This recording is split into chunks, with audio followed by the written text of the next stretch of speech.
As per your request, I would like then I will initiate with the practice of refuge, the practice of generating of bodhicitta, so that we set the foundation to receive the Kwanting, the initiation. Without taking refuge in Buddha, Dharma and Sangha, and without developing an enlightened attitude, then the rest of the path, the accumulation, the results of the practices that we aim for becomes baseless. Also, one can ask ourselves,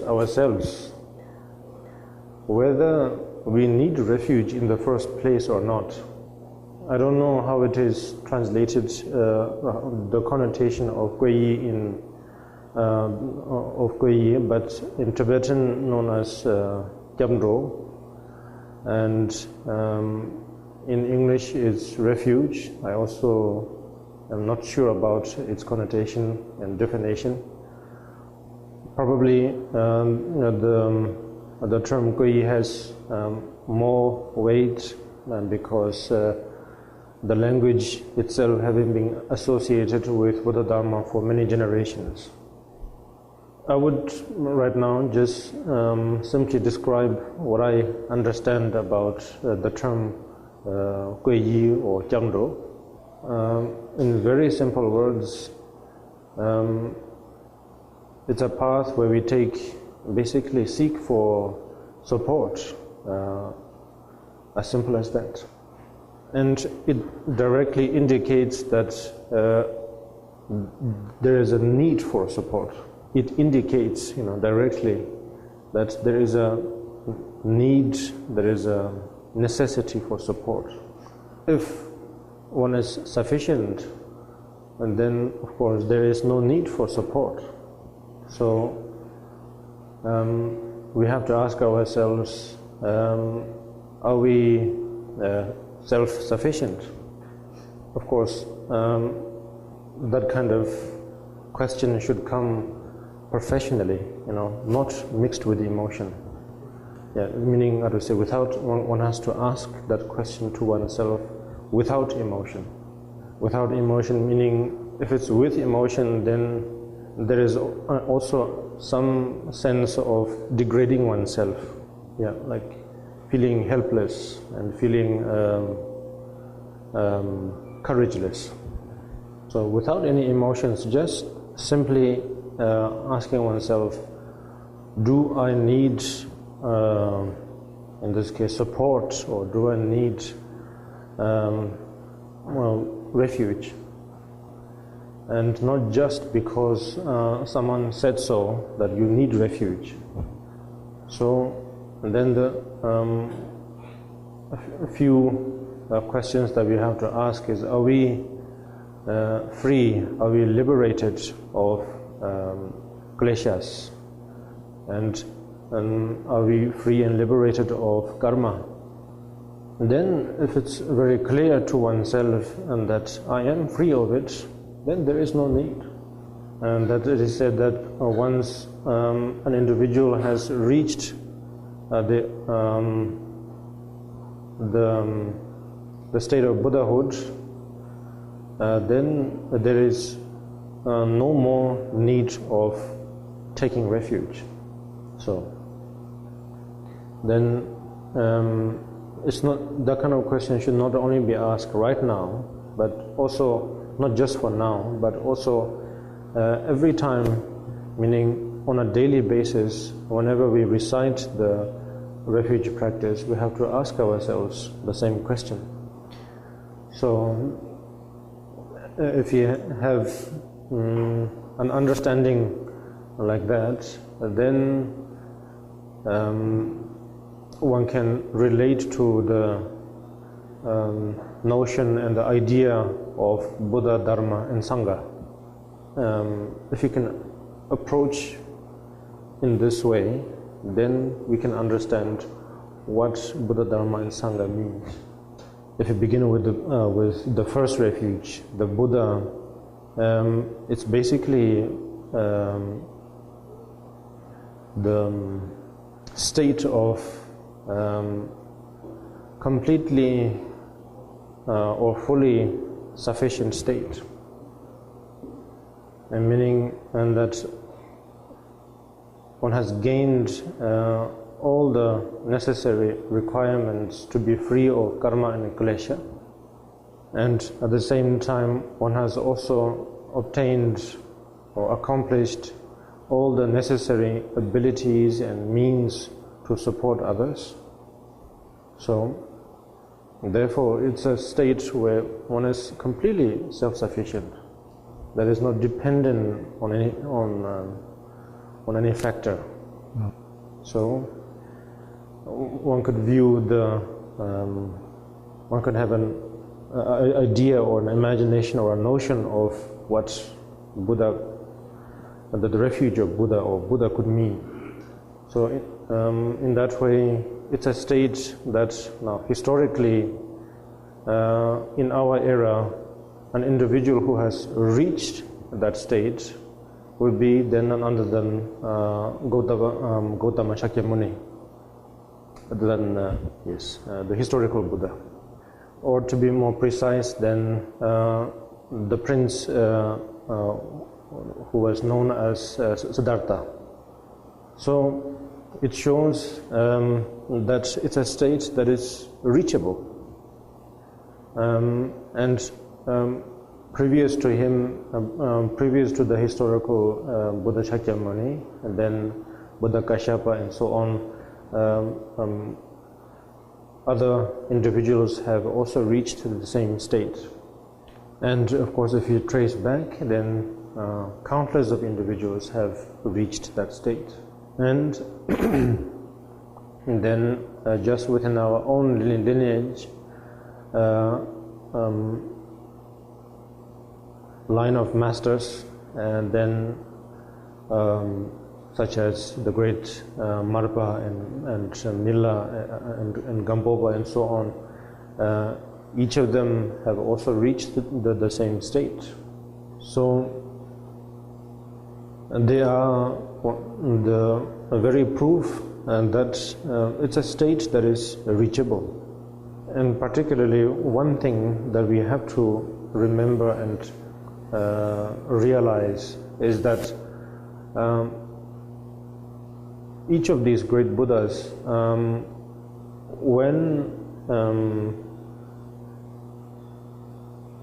when they began their first step towards reaching the state, were as ordinary as any other sentient being. Each of these Buddhas were not born as Buddhas, and that they were earned, they were achieved. So therefore it's an important factor that we have to know and realize that we are in the same process.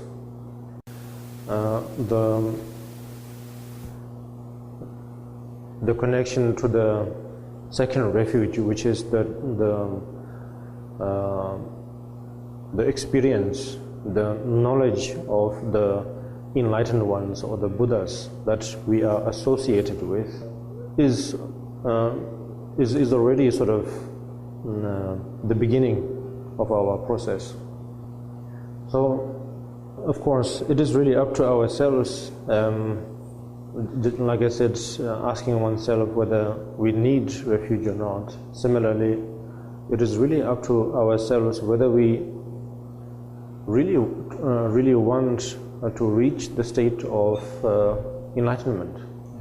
But then, if that is truly reaching enlightenment is truly our wish, then for now we meaning until we reach the state, then we have to rely. There is no other choice but to rely on the teachings and guides and paths. So now with that understanding, then the requirement of taking refuge in the Sangha then becomes again very important, such as various spiritual guides like those of our lineage masters. They are very much that of the Sangha. They represent Sangha. Like for example, the lineage masters, of our lineage, such as then the counters of wisdom aspects or yidams. Equally, also the counters of Dharmapalas that we know of. All of these are, in essence, same as Sangha. They represent Sangha. So, not necessarily when we think of Sangha that it has to be someone who's, let's say, who's wearing robes. Yes. But having said that, the robes, of course, does represent those who are wearing, that the robes does represent that someone is on the path towards following the paths of the spiritual or authentic sanghas. So, but the absolute sangha is, as it is described in the teachings, is the spiritual assembly, meaning someone already who has obtained, or someone who has already reached realizations, someone who's already on a path, or someone who's already on a bhumi, and not someone who has not reached that state. So meaning that's not necessarily that, how to say, when that's a sangha is the actual sangha is only restricted to just wearing robes, but more than that. Now the reason why we need to take refuge in the sangha, in the spiritual assembly, is because we need their guidance. And so simply because, of course, although Buddha's blessing remains, but for our ordinary requirement, we need a physical representation. So that kind of let's say tangible support is then represented by means of our spiritual teachers who embodies all three, Buddha, Dharma and Sangha. So now I think we have some idea of why we need refuge and what is refuge. So then now the most important thing, the last thing that we have to know or realize is now the purpose. So the purpose or the intent is, and then particularly one could say in Mahayana, or particularly in the path of the Bodhisattvas, then it is the sentient beings, the rest. Meaning the purpose why we take refuge is the sentient beings, that it is for their sake. So that particular intent, the combination of seeking for enlightenment, seeking for state of enlightenment or Buddhahood, and then having a clear idea of why, or the reason, meaning the sentient beings. These two combinations then is what is known as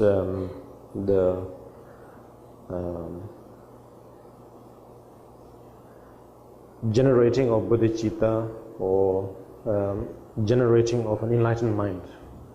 So then with that, then I would like to ask all of you to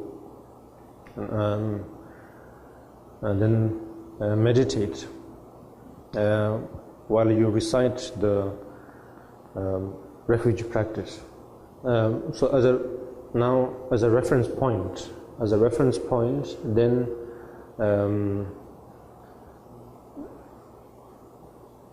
like reference point or indicator, then we can think about a physical form of some kind that indicates, that represents Buddha, and similarly that represents Dharma and Sangha, meaning such as the very form of a Buddha, in terms of during the meditation. Yeah. So I hope I'm being clear here that the reason why I'm saying this is because taking refuge in the Buddha, Dharma and Sangha is not just taking refuge in a form of a Buddha, the image of a Buddha, but something more than that.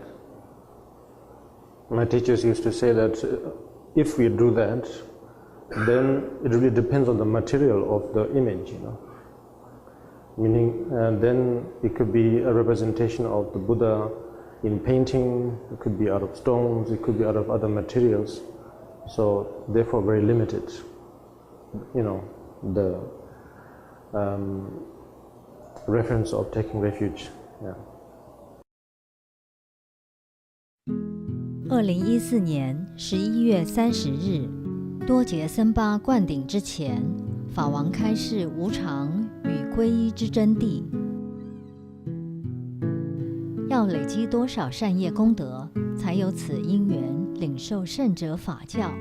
我们有最好的上师，最庄严的道场，最殊胜的法缘，人生至此，夫复何求？无始以来，漂泊轮回，我们的生命宛如风中无根游丝，看不见归途。悲悯我等，慈父噶玛巴，请摄受。法王赐予洛本天津仁波切灌顶，如甘露自宝瓶溢注另一宝瓶，请瓶相授。法王亲自加持金刚带，赐予全体受法弟子大悲守护，恒常不离。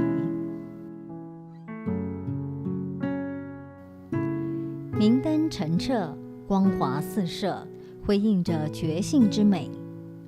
感恩法王，感恩上师仁波切，照破千年暗顿，点亮我们的生命。除了多杰森巴灌顶，法王还口传遥呼上师祈请文，四座上师相应法，四加行整部仪轨，金刚瑜伽母简轨，策励我们转心向道，实修精进。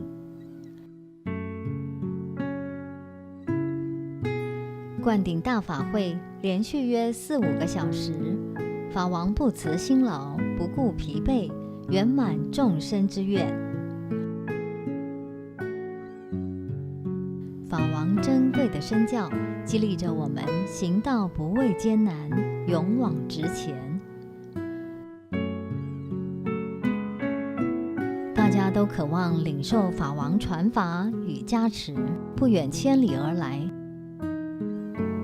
圆满承办这样的大型法会，为众生服务，成就众人的求法善缘，正是菩萨学处。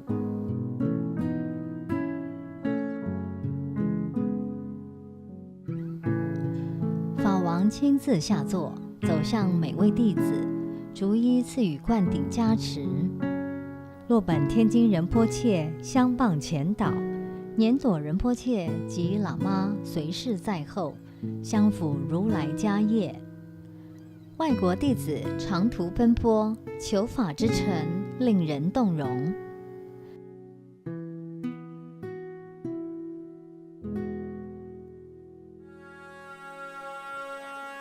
圆满之际，法王离席，合十为笑，慈光照拂着每一位弟子。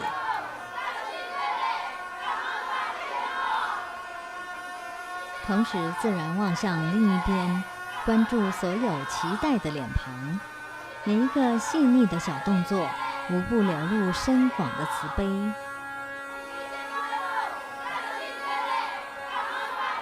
仅此一回顾，挥挥手传递的无量祝福，都让所有弟子欢喜感动不已。